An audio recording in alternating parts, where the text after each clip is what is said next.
As sad as it is to conclude, it would seem that the entire public education system in this country has fallen behind. Standardized test scores continue to be consistently lower than scores from other industrialized nations. Schools and school-funded activities seem perversely underfunded. Teachers and educators throughout the entire system are underpaid, overworked, and underappreciated.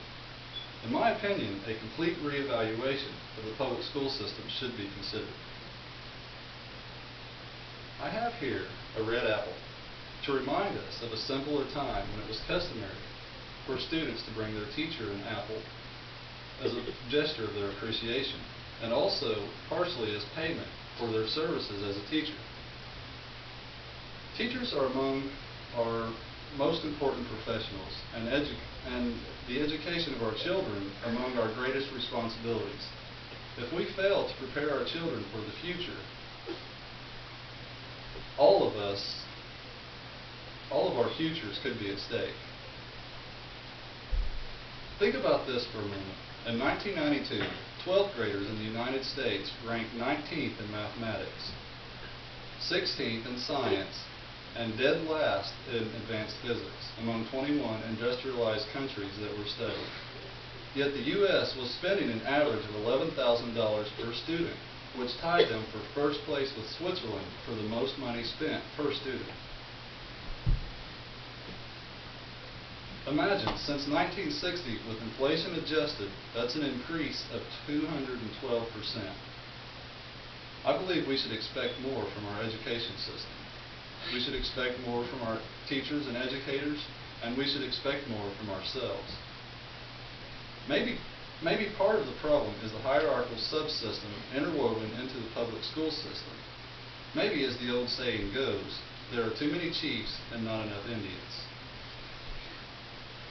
One example of this is the fact that in 1994, more than half of the public school employees weren't even teachers.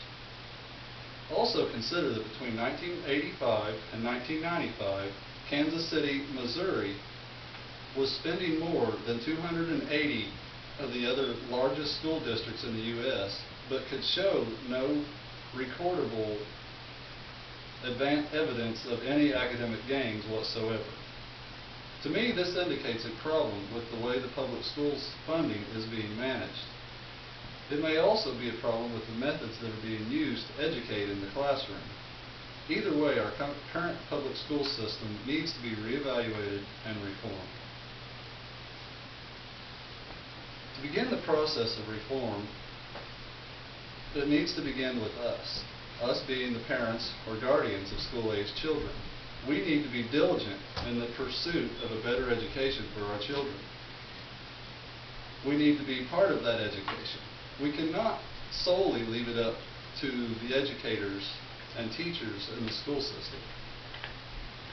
We have to take an active role in what is going on, not only at home, but also in the classroom.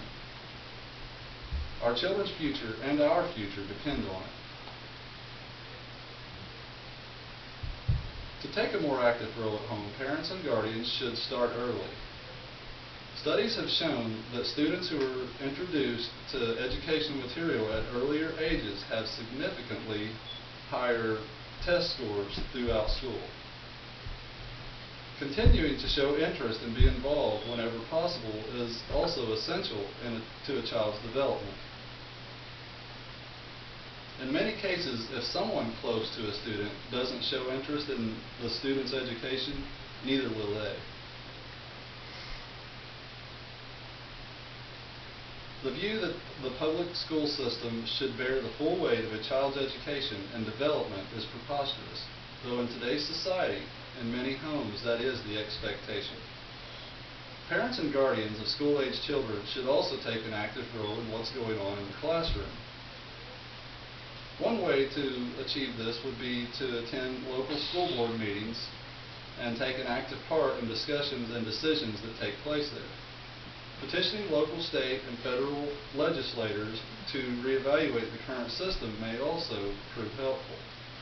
Talking to teachers during parent-teacher meetings could be a good way to help you understand current policies and discover ways to improve them.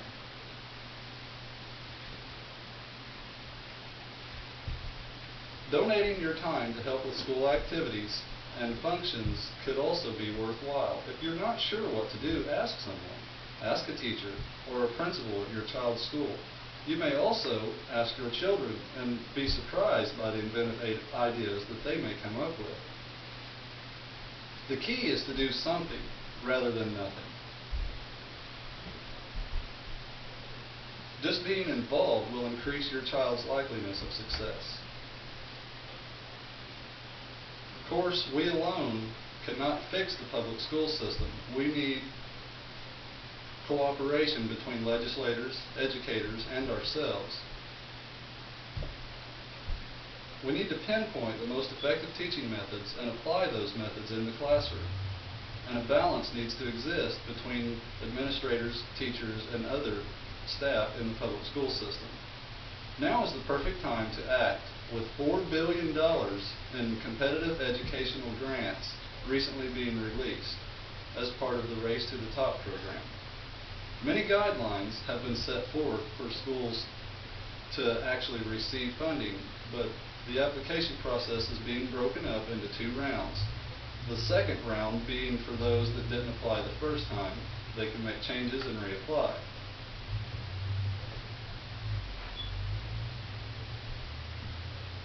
More money being dumped into the system isn't necessarily the answer, but I like the way the Race to the Top fund is set up.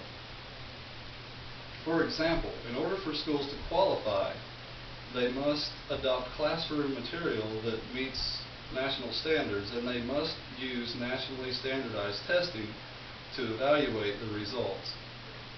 Also, teachers and principals must be recruited and rewarded based on their effectiveness as educators.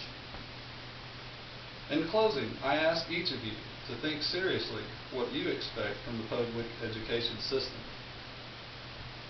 Also ask yourself, where is the current system failing? What can you do to make it better?